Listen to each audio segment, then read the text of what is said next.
తండ్రిని దేవుని మహిమార్థమై యేసుక్రీస్తు ప్రభుని ఒప్పుకున్నట్లును దేవుడు ఆయన అధికముగా హెచ్చించి ప్రతి నామమునకు పైనామమును ఆయనకు అనుగ్రహించను. ప్రతి నామముకు మించిన పైనామం ఇచ్చాడు. ప్రతి వాని నాలుక యేసుక్రీస్తు ప్రభుని ఒప్పుకోవాలంట, ప్రతి మోకాలు వంగాలంట. ఆయన నువ్వే ప్రభు, నువ్వే రాజువు, నువ్వే దేవుడువు, నీ నామం కంటే మించిన నామం లేదని అందరూ ఒప్పుకోవాలంట. ఎందుకు? ఆ నామం అక్కడి నుంచి తీసుకుని రాబడింది. దేనికి తీసుకుని రాబడింది? ఎందుకని వచ్చావు అక్కడి నుంచి, మళ్ళీ అక్కడికి వెళ్ళావు. అక్కడి నుంచి వచ్చింది ఎలా వచ్చాయంట, ఎలా వెళ్ళాడు మనం గమనించుకున్నామంటే అక్కడి నుంచి పోయబడ్డాడు. దేనికే వచ్చావు ఇక్కడికి అంటే కన్నా ఇంకా ఈ లోకమంతా చెడిపోయి ఉంటుండగా, పాపంతో నిండిపోయి ఉంటుండగా అపోస్తల కార్యములు acts of apostles 10th chapter, అపోస్తల కార్యములు 10వ అధ్యాయం 38వ వచనం 38th verse చదువుకుంటాం. అదేదనగా దేవుడు నజరుడైన యేసును పరిశుద్ధాత్మతోనూ శక్తితోనూ అభిషేకించినది. దేవుడు ఆయనకు తోడి ఉండిన కనుక ఆయన మేలు చేయొచ్చు, అపవాది చేత పీడింపడిన వారందరినీ స్వస్థపరచుతూ సంచరించండి. అపవాది చేత పీడింపబడిన వారము, అది సంగతి. అపవాది చేత పీడింపడుతున్నారు కనుక లోకమంతా పాడిపోయింది. లోకమంతా అపవాది చేతులకు వచ్చింది. అపవాది వాడు తన మోసంతో, తన అబద్ధంతో, తన నరహంతకుడు అని పేరు వాడు అందరిని నష్టపరిచి ఉంటుండగా, ఈ నష్టపరిచినటువంటి మానవాళ్ళని కనికరించుడికాయ, వాడి చేతుల్లో విడిపించుడికాయ అన్నాడు. రండి ఏమన్నాడు? 38వ వచనం. అదేవిధంగా దేవుడు నజరుడైన యేసును పరిశుద్ధాత్మతోనూ శక్తితోనూ అభిషేకించినది. దేవుడు ఆయనకు తోడు ఉండిన కనుక ఆయన మేలు చేయొచ్చు, అపవాది చేత పీడింపడిన వారందరినీ స్వస్థపరచు సంచరించుడను. అపవాది చేత అంతా పీడింపడిన వాళ్ళందరినీ స్వస్థపరుస్తూ సంచరిస్తూ విడిపిస్తూ వచ్చాడు కనుక దానికి వచ్చాడు. కనుక ఎవరైతే ఈ నామంపేట విడిపించబడుతూ వచ్చారో, ఈ నామంపేట కరిగించబడుతూ వచ్చారో, స్వస్థపరచబడుతూ వచ్చారో, కనుక విమోచించబడుతూ వచ్చారు, కడగబడుతూ వచ్చారు, వాళ్ళందరూ ఆయన స్తుతిస్తారు. కనుక ఈ నామంపేట ఏమేమి జరుగుతూ వచ్చాయి త్వరగా చూసుకోవాలి. ఈ నామంపేట ఏం జరుగుతూ వచ్చాయి రండి. 1 కొరింథీ 6వ అధ్యాయం 1 కొరింథీ 6th chapter, 1 కొరింథీ 6th chapter 6వ అధ్యాయం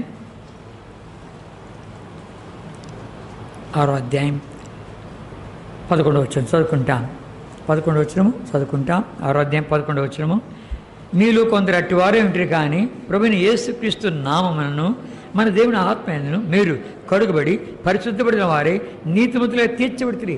కడుగబడి ఆయన నామంపేట కడగబోటికి వచ్చారు కనుక ఎవరైతే కడగబడ్డారో ఆ నామంపేట దీంట్లో నుంచి కడగబడ్డాయంట. రండి 9-10 వచనాలు చదువుకుంటాం. 9-10 వచనాలు కూడా 9, 10, 11, 9, 10 and 11 shall we all read together? రండి. అన్యాయస్తులు దేవుని రాజ్యానికి వారసులు కానిరని మీరు ఎరుగురా, తెలీదా? మోసపోకుడి, జారులైను, విగ్రహారాధకులైను, వ్యభిచారులైను, ఆడంగితనం గలవారిను, పురుష సమూహాలను, దొంగలైను, లోగులైను, త్రాగుబోతులైను, దోషకులైను దోచుకున్నారు రాజ్యములకు వారసులు కానిరు.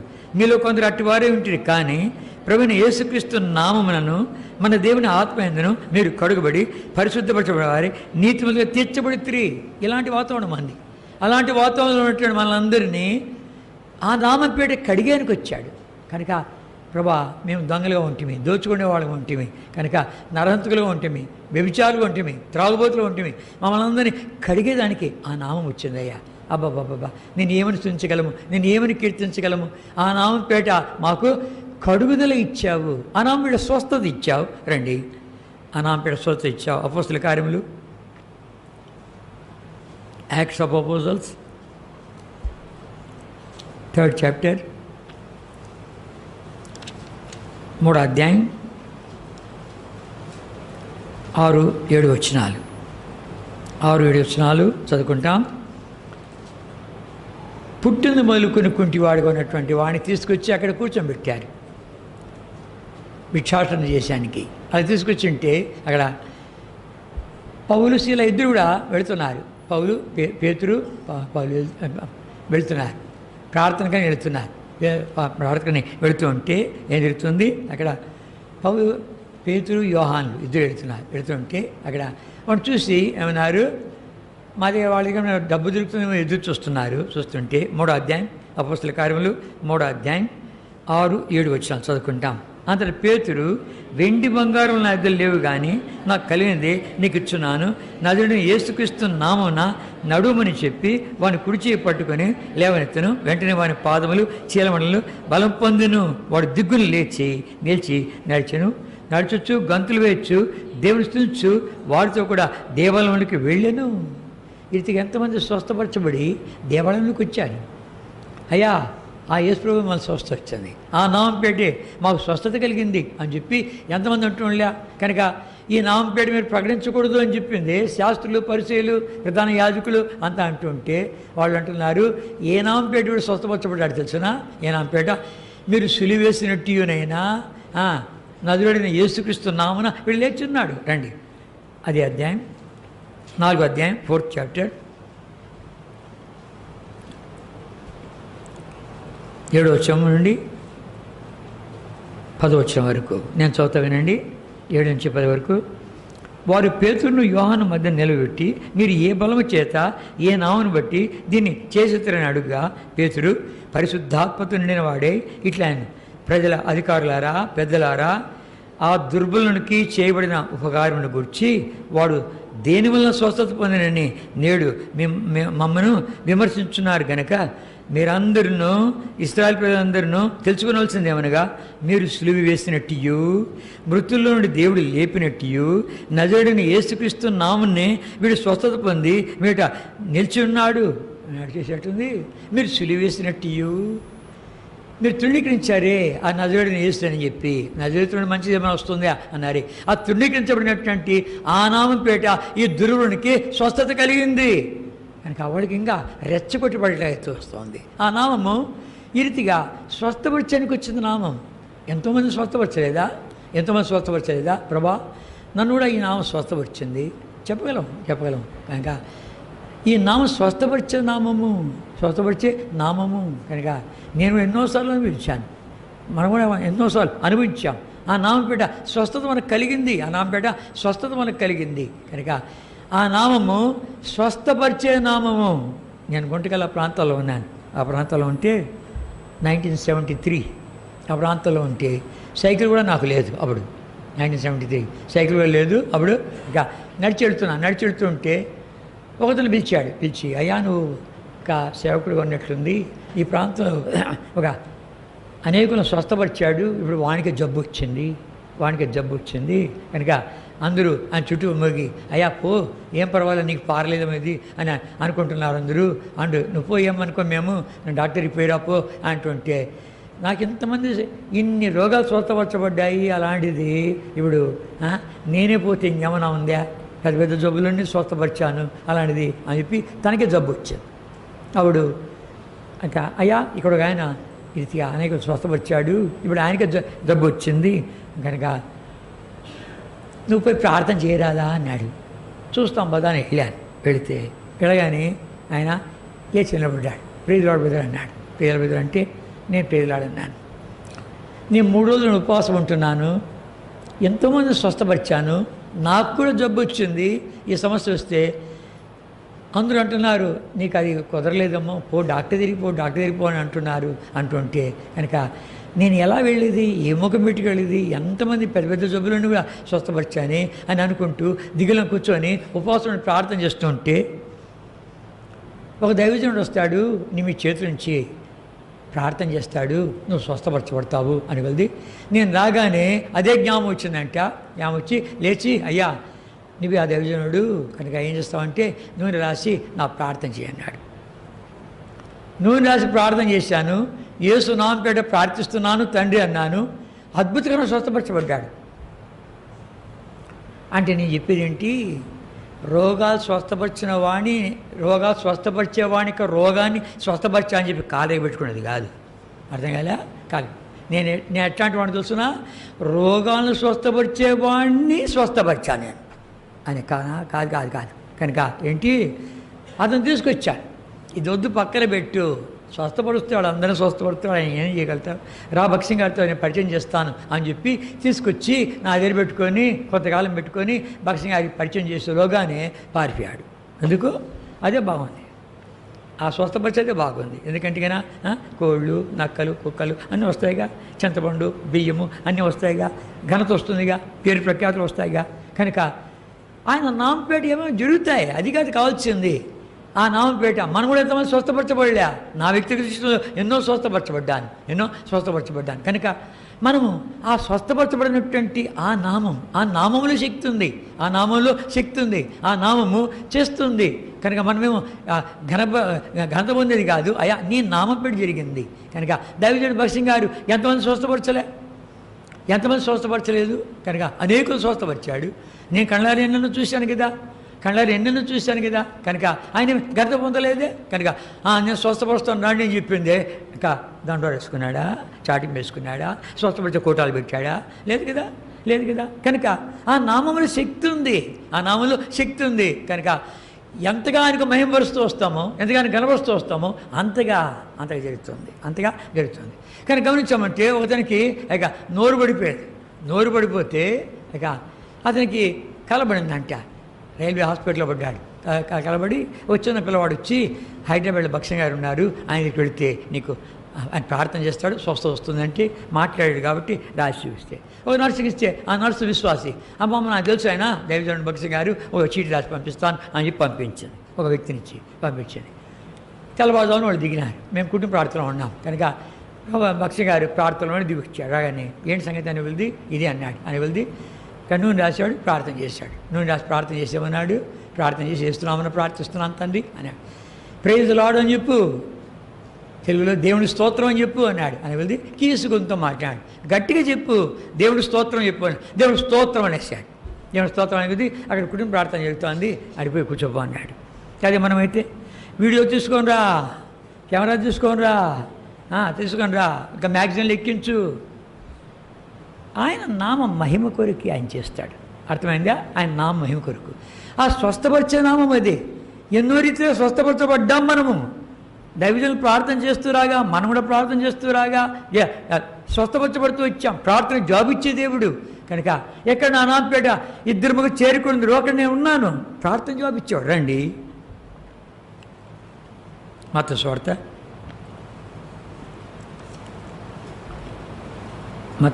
18వ అధ్యాయం.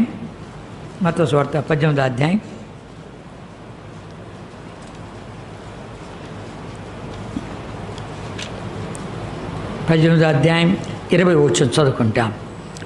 మాథ్యూస్ 18 చాప్టర్ 20 వర్స్ చదువుకుంటాం. ఏలనగా 2-3 నా నామం ఎక్కడ కూడి ఉందిరో అక్కడ నేను వారి మధ్యన ముందు నేను చెప్పాను. 2-3 నా నామం ఎక్కడ కూడి ఉందిరో ఆ నామం పేట. దైవజుడు అమృతరాజు గారు ఆయన ఎలా మారుమూసి పొందాడు? Roman Catholic background. ఆ మనుషుడు ఒక పెట్టి ఆఫీసర్, ఓడలో నావికాదళంలో పెట్టి ఆఫీసర్గా ఉన్నాడు. ఇంకా ఒక ఓడ ఇంగ్లాండ్కి పోయి అక్కడి నుంచి అది తీసుకొని రావాలి. అది రిపేర్కి వచ్చింది. అక్కడ ఉండి అది తీసుకొని రావాల్సి వస్తుంటే అప్పుడు అంతా రిపేర్ అయిపోయింది. అక్కడి నుంచి తీసుకొస్తున్నారు ఇండియాకు. తీసుకొస్తుంటే అప్పుడు నెమ్మది కూడా ఉన్నాడు. ఓడలో ప్రయాణం చేస్తున్న నెమ్మది లేదు.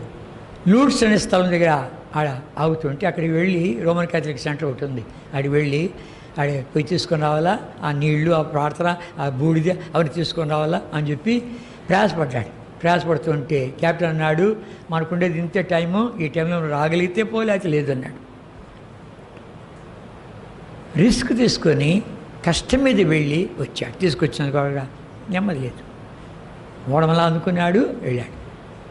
అయితే ఓడలో ఇద్దరు ఏం చేస్తున్నారంటే, అయ్యా మేము ఇంగ్లాండ్ నుంచి ఇండియా చేరే లోపల ఎంతమంది కావాలా? 5 మందిన ప్రభుని నమ్మాలి అని చెప్పి వాళ్ళు ప్రార్థన చేస్తున్నారు. 5 people, కనీసం 5 మందిన ప్రభుని నమ్మాలని చెప్పి 2 విశ్వాసులు ఆ ఓడలోనే వాళ్ళు ప్రార్థన చేస్తుంటే వాళ్ళు తీసుకొచ్చి ఒక కొత్త నిబంధన ఇచ్చారు. ఎవరికి? అమృతరాజు గారికి కొత్త నిబంధన ఇచ్చారు. ఇచ్చేవల్ది ఆ కొత్త నిబంధన ఇచ్చేవల్ది ఆయనకు టైం లేదు చదివానికి. ఇంకా అప్పుడు ఏదో మిషన్ దగ్గర పనిచేస్తూ ఉంటే ఒక వేలు పెట్టుకోవడం స్థలంలో పెట్టేవల్ది చిన్న కట్ అయిందంట. హాస్పిటల్కి వెళ్ళాడు. అంటే లోపలే ఓడలో హాస్పిటల్ ఉంది. డాక్టర్ వెళ్ళిపోతే అది చూసి నీకు 3 రోజులు సెలవు ఇచ్చాను పోనా అంట. అరే ఈ చిన్నదానికి దేనికి చదవాలి నేను అని చెప్పి అది కూర్చొని చదువుతూ ఉంటే అక్కడ చదువుతూ ఉంటే ఎక్కడ నా నాన్నపేట 2-3 చేరుకుందరో వారి మధ్య నేను ఉన్నాను సెలవిచ్చాడు కదా అని చెప్పి ఆ బుక్ ఇచ్చినటువంటి కొత్త మీద ఇచ్చిన వాడిని పిలిచి, ఇప్పుడు నీ డినామినేషన్తో నాకేం తెలియదు కనుక ఎక్కడ 2-3 చేరుకుందరో వారి మధ్య నేను ఉన్నాను అని సెలవిచ్చాడు కదా, కనుక రా ఇద్దరం చేరుకూడతాం. నీ డినామినేషన్ నాకు అక్కర్లా, నీ సంగతి అక్కర్లా, నాకేం అక్కర్లా, ఇద్దరం కూడితే కదా ప్రభు మన మధ్యలో ఉంటా అన్నాడు కదా అని కొద్ది ఆయన అన్నాడు. సరే ఇంకొత్తరం వాడిని పిలుస్తున్నా, 2-3 అన్నాడు కదా అదే పిలిచి ముగ్గురు చేసిన తర్వాత ఇప్పుడు మనం ప్రార్థన చేస్తాం కదా, ఏ నామపేట ప్రార్థన చేయాలా అని చెప్పి సువార్త అందించాడు. అద్భుతకరంగా మారుమనసు పొందాడు. వాళ్ళు ముగ్గురు ప్రార్థన చేయంగా ఇండియా చేరేలోగా ఎంతమంది ప్రభు నమ్మారు? 5 మంది. కనుక ఆ రీతిగా ఆ నామంపేట రక్షణ ఉంది. ఆ నామంపేట ఏముంది? 2-3 ఎక్కడ చేరుకోవడం, అక్కడ ఉన్నాను నేను హాజరవుతాను అక్కడ అని చెప్పాడు. అయితే ఎలా హాజరవుతాడు? ఇందాక చెప్పాను కదా, యోహాను సువార్త Johne's gospel 14 chapter, Johne's gospel 14 chapter 14 వచ్చిన యోహాను సువార్త 14 బాగా జ్ఞాపకం పెట్టుకోవచ్చు. యోహాను సువార్త 14 చదువుకుంటాం. నా నామమున మీరు నన్ను ఏమడిగాను నేను చేతును. ఎంత మంచి వాగ్దానము! ఏమైనా అడిగేచ్చు. నా నామపేట మీరు ఏమడిగా నేను చేస్తున్నాను. కనుక అది షరత్తో కూడింది. 13వ వచనం ఇంపార్టెంట్.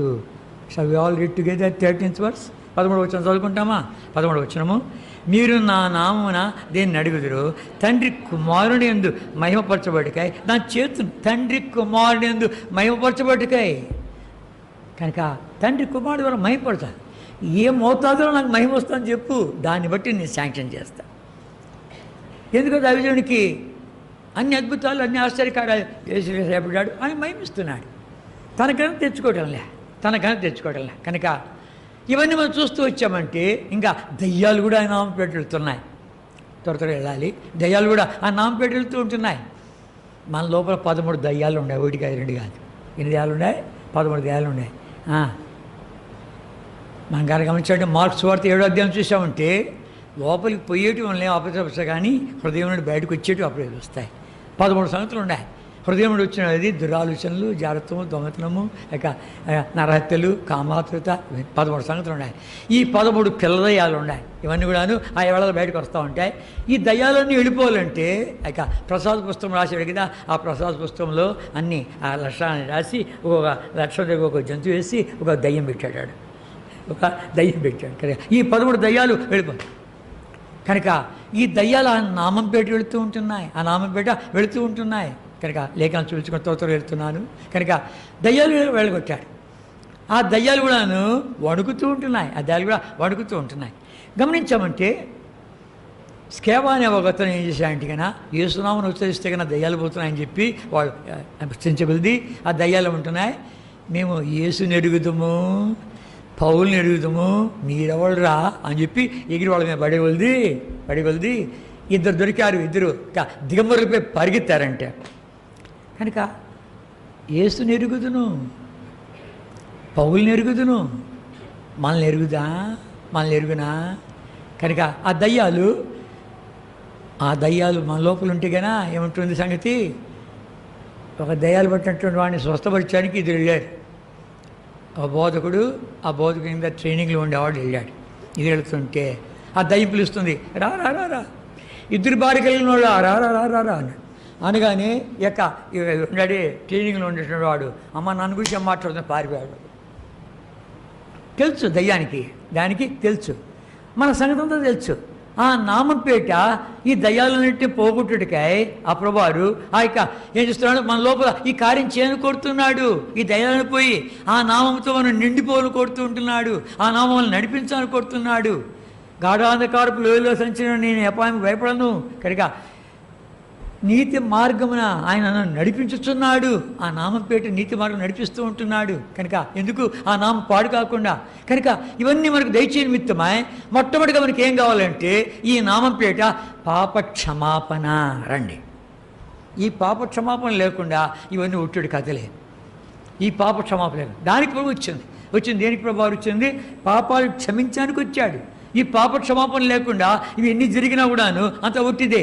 పాపాలు క్షమించడానికి వచ్చినటువంటి ప్రభు. రండి అపోస్తల కార్యములు,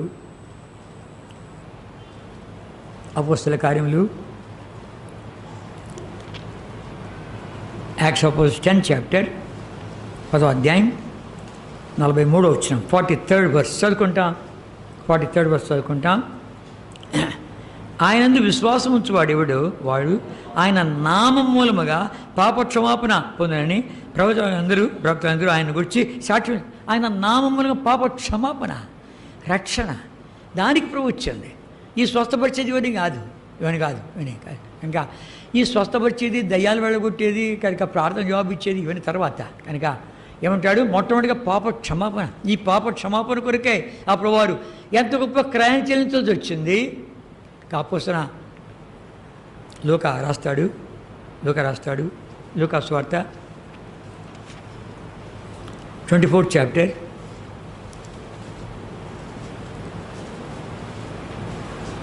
47th verse 47వ వచనం చదువుకుంటాం.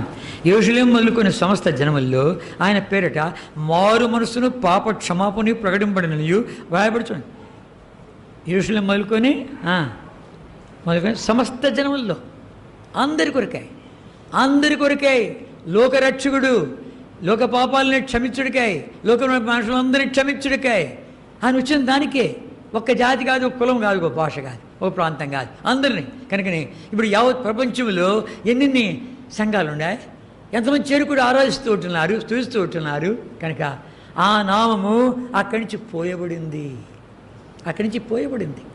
పరలోకం నుండి మన కొరకు పోయబడింది. దరిద్రుడిపై వచ్చాడు, దీనుడిపై వచ్చాడు, తగ్గించుకొచ్చాడు. ఎందుకు?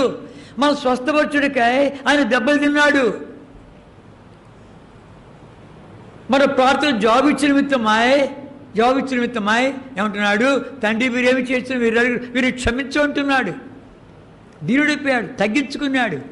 ఆ పరమేశ్వరమునికి ఇవ్వాలని చెప్పి యువత తాత్కాలికమైనవి. ఈ స్వస్థపరిచేది, ఈ దయ్యాలు పోగొట్టేది, ప్రార్థన జవాబు ఇచ్చేది ఇవన్నీ తాత్కాలికమైనవి.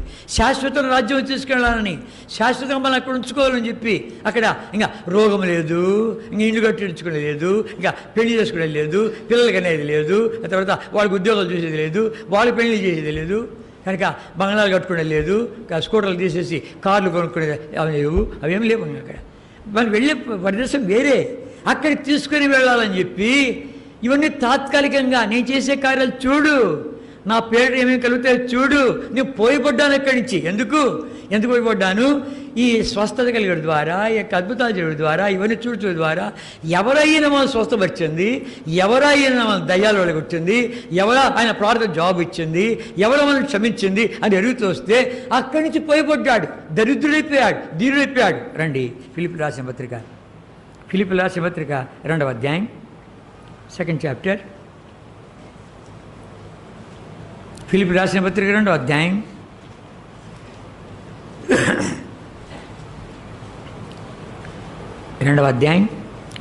6వ వచనం నుండి. Philippians 2nd chapter 6th verse onwards చదువుకుంటాం. ఆయన దేవుని స్వరూపం కలిగి దేవుడితో సమానముగా ఉండుట విడిచిపెట్టకూడని భాగ్యం అని ఎంచుకొనలేదు. కానీ మనుషుల పోలికగా పుట్టి దాసుని స్వరూపం ధరించుకొని తను తానే రిక్తునిగా చేసుకుని మరియు ఆయన ఆకారమందు మనుషుడిగా కనబడి మరణం పొందినంతగా, అనగా శిలువ మరణం పొందినంతగా విధేయత చూపిన వాడి తను తగ్గించుకున్నాను. బాగా ఎంతగా తగ్గించుకున్నాడు? యూదుడు, ప్రభువైన యేసుక్రీస్తు వాడు యూదుడైనటువంటి వాడు లోకానికి రక్షణ ఇచ్చేదేంటి? యూదుడైనటువంటి వాడు వాళ్ళకి ఇచ్చే క్యాపిటల్ పనిష్మెంట్ రాళ్ళతో కూడా చంపుతాడు. తప్పించుకొని వస్తున్నాడు. దేనికి? నేను లోకానికి బలిగావించబడాలి, లోక పాపాలు మోసుకొని పోవాలి అని చెప్పి ఆ ప్రభువారు శిలువ మరణం పొందినంతగా. యూదులకు శిలువ మరణం లేదు, యూదులు రాళ్ళు తీసుకొని కొడతారు అంతే. అయితే ఈ శిలువ మరణం పొంది నిమిత్తమాయే, లోకరక్షకుడు ఉండి నిమిత్తమాయే, అందరి కొరకే శిలువకు నిమిత్తమాయే ఆ రక్తాన్ని కాపాడుకుంటూ వస్తున్నాడు. నేను నా బిడ్డలు కార్చాలేదు, ఈ రక్తము నా బిడ్డల కొరకు కార్చాలా, ఎక్కడ కార్చకూడదు అని చెప్పి దాచుకుంటూ వస్తున్నాడు. యోహాను సువార్త, జాన్స్ గాస్పెల్, అంతకంటే ముందు లూకా సువార్త లూకా సువార్త 4th చాప్టర్, లూకా సువార్త 4వ అధ్యాయం 29 and 30 వర్సెస్ చదువుకుంటాం.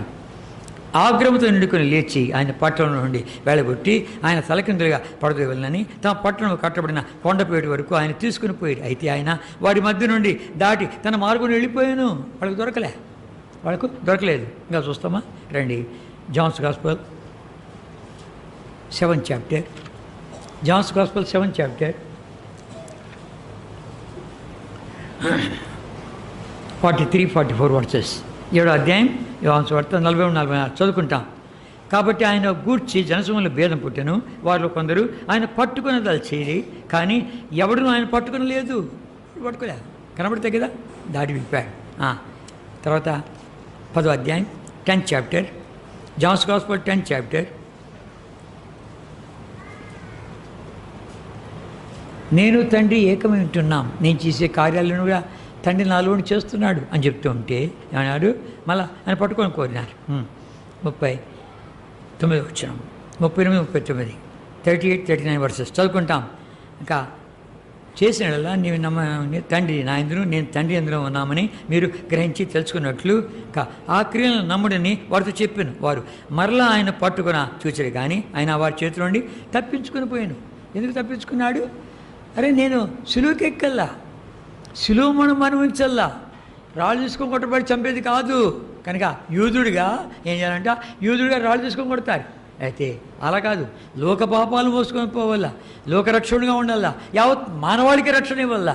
కనుక రండి 8th chapter, Johne's gospel 8th chapter. నేను అబ్రాహాము కంటే ముందున్నవాడంటే నీకు 50 ఏళ్ళు కూడా లేవే, అబ్రాహాము కంటే ముందు ఉన్నావు నువ్వు అని అంటూ వచ్చగలది అన్నాడు. రండి 58-59 వర్సెస్ చదువుకుంటాం. యేసు అబ్రహాం పుట్టుక మునిపి నేను ఉన్నానని మీతో నిశ్చయము చెప్తున్నాను. కాబట్టి వారు ఆయన మీద రువ్వుటికి రాళ్ళు ఎత్తిరి, కానీ యేసు దాగి దేవాలయం నుండి బయటికి వెళ్ళిపోయాను. కనుక దాక్కున్నాడు, దేవాలయం వెళ్ళిపోయాడు. కనుక రాళ్ళు తీసుకోకటి చంపడేది కాదు, నేను శిలువకి వెళ్ళాలా, వాళ్ళందరి కొరకై నేను బలియాగంగా ఉంచబడాలా, చిత్రవతిగా ఉంచబడాలా, నా పేరు పోయబడిన తైలం పరిమళ వాసన పోయబడుతుంది. కనుక నేను పోయబడాలి, యావత్ మానవాళి కొరకే పైన వస్తున్నాను. అందరూ అపవాది చేతిలో ఉంటున్నారు, అపవాది చేతిలో ఉండి వాళ్ళు నష్టపోతున్నారు, వాడి బంధకాలు ఉంటున్నారు. అంతేకాదు వానిక గొలుసుల్లో ఉన్నారు, వానికి లోబడిపోయారు అని చెప్పి వాళ్ళని విడిపించడానికి నేను వచ్చాను, లోకరక్షకుడిని అని చెప్పి అంత దాచిపెట్టుకుని దాక్కుంటూ నా బిళ్ళ కొరకే ఈ రక్తాన్ని కుమ్మరించాలా, నేను పైకి వచ్చి పోయబడాలా అని చెప్పి మన అందరి కొరకై దాచిపెట్టుకొని చివరికి ఎక్కడ వెళ్ళారు, సిలువకి వెళ్ళాడు. సిలువే వద్దు, మాకు వద్దు అని వద్దు. పిలాతు దగ్గరికి వెళ్ళారు. పిలాతు దగ్గరికి ఎందుకు వెళ్ళాలి యూదులు? పిలాతు దగ్గరికి ఎందుకు వెళ్ళాలా? ఏమన్నారు, అయ్యా మీ ధర్మశాస్త్ర ప్రకారం ఆయనకు శిక్ష విధించండి అంటే లేదు.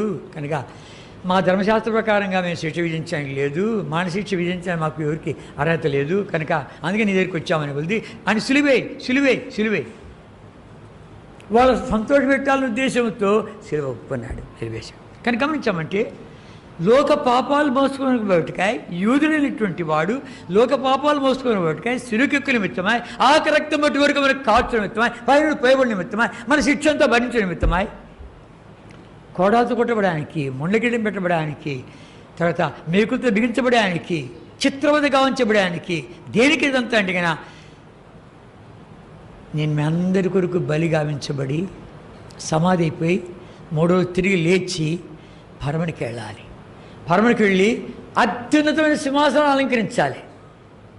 ఎవరెవరైతే ఈ రక్తము ద్వారా క్షమించబడ్డారో, ఈ రక్తం ద్వారా ఎవరైతే స్వస్థపరచబడ్డారో, ఈ రక్తం ద్వారా ఎవరైతే మార్పు చెందారో, నూతన జీవం పొందారో వాళ్ళందరూ నీవుగాక వేరే లేరు అని చెప్పి స్తుతించి ఆరాధించే నిమిత్తమై కానీ దాని కొరకాయ యావత్ ప్రపంచంలో కనుక అందరూ కూడాను దేవా నువ్వుగాక వేరే లేరు, నీ నామం పోయబడినటువంటి పరిమళ తైలంతో సమానము. కనుక దాన్ని రుచించిన మేము, మా కళ్ళు తెరిపించబడిన మేము ఎలా మేము కూడా అలా పోయబడాలి. రండి ఎఫెసీయులకు రాసిన పత్రిక Ephesians 5th chapter, Ephesians 5th chapter 5వ అధ్యాయం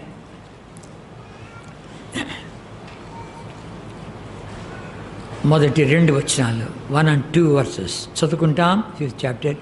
కావున మీరు ప్రియులైన పిల్లల వలె దేవుని పోలి నడుచుకుని క్రీస్తు మిమ్మను ప్రేమించి పరిమళ వాసనగా ఉండటకు మన కొరకు తను తాను దేవునికి అర్పణముగాను బలిగాను అప్పగించుకొనును. అలాగున్న మీరును ప్రేమ కలిగి నడుచుకునుడి పరిమళ వాసన ఉండటికాయ. అయ్యా, నీ వెరగొట్టబడి, నలగొట్టబడి, తృణీకరించబడి, ఎన్నిక లేని వాడివి చేయబడి, చింతాక్రాంతుడిపై, వ్యసనాక్రాంతుడిపై, వ్యాధులు అనుభవించి ప్రభా అక్కడి నుంచి పైకి వచ్చావు. దేని కొరకాయ? అనేకులు కొనుడికాయ, అనేకులను ఆ నామపేట క్షమించుడికాయ, కనికరించుడికాయ, తద్వారా వాళ్ళ కళ్ళు తెరబడి దేవా నన్ను ప్రేమించిన వాడు ఎంత గొప్పవాడు, నా కొరకు బలిగా ఉంచబడిన వాడు ఎంత గొప్పవాడు అని చెప్పి ఆ పరిశుద్ధాత్మ దేవుడు మనకు బయలుపరుస్తూ వచ్చేగలది అని స్తుతించి ఆరాధించుడికాయ. నీకు ఏమి ఇచ్చడం తెచ్చుకోగలము ప్రభా? ఇంత గొప్పదని కార్యం నా పట్ల చేసావి, నీకు ఏమిచ్చుతో ఇంకా స్థుతించగలము, ఏమిచ్చి ఇంకా రుణం తీర్చుకోగలము? ఎలాంటి వాడు కావాలంట? నా రోగం పోకపోయినా పర్వాలే, నా కష్టాలు తీరకపోయినా పర్వాలే, నా ఇబ్బందులు తొలగించకపోయినా పర్వాలే ప్రభా, నేను ఇలాగే ఉన్నా పర్వాలే, వికలాంగుడిగా ఉన్నా పర్వాలే, కురిగిపోయినా పర్వాలే, అదేపడినా పర్వాలే ప్రభా, పాప క్షమాపణ కొరకు ఎంత గొప్ప క్రయం చెల్లించావే, దానికి ఏమి చెడు తెచ్చుకోగలను? తాత్కాలిక లోకము, శాశ్వత రాజ్యము ప్రభా. ఈ తాత్కాలిక లోకం నుండి శాశ్వత రాజ్యంలోకి నన్ను తీసుకుని అన్నా కోరుతుంటున్నావు. అక్కడ ఇవన్నీ లేవు కదా, అక్కడ మానవు లేదు, వేదన లేదు, దుఃఖం లేదు, ఏడుపు లేదు, కనుక ఇంకా వ్యాధి లేదు, ఇవన్నీ ఏమి లేవు కదా. కనుక అలాంటి రాజ్యం తీసుకోమని కొడతాం. యుగయుగములు కళ్ళు తెరబడి ఉంటే వాడు ఎలా చూస్తాడు? నేను కూడా పోయిపడతాను ప్రభా, నేను కూడా పోయిపడతాను ప్రభా. నా రోగం పోకపోయినా పర్వాలే, నా కష్టాలు తీరిపోయినా పర్వాలే ప్రభా, నేను లేవనెత్తబడకపోయినా పర్వాలే ప్రభా, నా ఇరుకు తొలగకపోయినా పర్వాలే అనేవాడు కావాలంట. వాడు పోయబడేది. అప్పుడు ఆయనకు పరమానందం అవుతుంది. అప్పుడు ఆయనకు పరమానందం అవుతుంది. ప్రభా నిజమే, నిజమే, ఏమి రుణం తెచ్చుకోగలను? ఇలా రుణం తెచ్చుకుంటా, ఇలా నేను రుణం తెచ్చుకుంటా, ఈ రోగంలో ఇలాగ నేను స్తుతిస్తా, ఈ కష్టాలు ఇలాగ నేను స్తుతిస్తా, ఈ శ్రమలో ఇలాగ నేను స్తుతిస్తా, నేను ఆరాధిస్తా, నేను హెచ్చిస్తా అని చెప్పి ఆరాధించేవాడు కావాలి. మళ్ళీ ఆయన అంతగా ప్రేమించుండగా మనం ఎంతగా ఆయన్ని ప్రేమిస్తూ ఉంటున్నాము. ప్రభా నువ్వు పోయిపోయిన టైం అక్కడి నుంచి వచ్చావు, అయిపోయిందా? మా అందరికి ఇవ్వాలని కోరుదావా? గొప్ప బలిగావించబడావా? ఎన్నెన్నో మేలుగా వేచేసావా?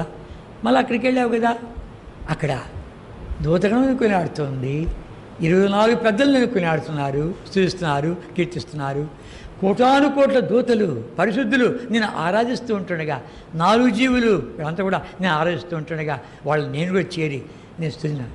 ఘనత నీదే, మహిమ నీదే, ప్రభావం నీదే, ఐశ్వర్యం నీదే, సృష్టికర్తవు నీవే, సమస్తం నీదే అని చెప్పి నేను నిన్ను అక్కడ ఆరాధించాలనుకుంటున్నాను ప్రభా. ఇక్కడ దాన్ని ప్రొబేషన్ పీరియడ్లో ఇక్కడ దాన్ని నేర్చుకుని అక్కడికి వెళ్ళాలని కోరుతున్నాను. కనుక ఏదో స్వస్థత కలిగిందని చెప్పి, ఏదో దయ్యాలు పోయాయని చెప్పి, ఏదో ప్రార్థన జవాబు వచ్చింది కాదు కాదు కాదు. ఇవంతా ప్రిలిమినరీ, అంటే ప్రాథమికమైనటువంటి కాదు. ఇంకొంచెం పైకి వెళ్తామా? ప్రభా ఇవన్నీ నీ ప్రేమను రుచించడికే చేస్తూ వచ్చావు, స్తోత్రార్హ క్రియలు చేస్తూ వచ్చావు, ఇవన్నీ ప్రిలిమినరీ. కనుక ఇప్పుడు రోగం ఇవన్నీ నాకు జరగకపోయినా పర్వాలేదు, నేను స్తుతిస్తా, ఆరాధిస్తా. వాచ్ అండ్ సర్వీస్లో ఒక సహోదరు ఆరాధిస్తుంటే అందరూ ఏడ్చేశారు. ప్రభా ఈ సంవత్సరం అంతా ఎన్ని కష్టాలు తీసుకొచ్చావంటే స్తోత్రమయ్యా, ఎన్ని ఇబ్బందులు తీసుకొచ్చావంటే స్తోత్రమయ్యా, మా ఇంట్లో ఎన్ని ఇరుగులు తీసుకొచ్చావంటే స్తోత్రమయ్యా, మా ఇంట్లో మరణం తీసుకొచ్చి దుఃఖం తీసుకొచ్చావు స్తోత్రమయ్యా. వాటన్నిటి ద్వారా నేర్పించిన ఆత్మీయ పాఠములు ఆ సులువు చూడగా ఎంతగా ప్రభా నాకు ఆదరించావు, ఎంత ధైర్యపరిచావు, వీటన్నిటి బట్టి నేర్పించిన ఆత్మీయ పాఠాలను బట్టి స్తోత్రం అయ్యా, స్తోత్రం. కనుక ఆ పాఠాలతో నేను ప్రవేశిస్తున్నాను, నూతన వలయంలో ప్రవేశిస్తున్నాను. నీకు స్తోత్రం అయ్యా. ఇంకా ఎన్ని దాచిపెట్టి ఉంచావో అవన్నీ నాకు దయచేయి ప్రియా. అది పోయిపడడం అంటే ప్రభా నువ్వు పరిమళ వాసనగా పోయిపడ్డావు, అత్యుత్తమైన సింహాసనం అలంకరించావు. నేను కూడా పరిమళ వాసనగా పోయబడి ప్రభా అత్యున్నతమైన సింహాసనం అలంకించావి, నీ దగ్గర నేను రావాలి. ఈ కొద్దిపాటి తలంపుల్లో కాసేపు మన ప్రభుని ఆరాధిద్దాం.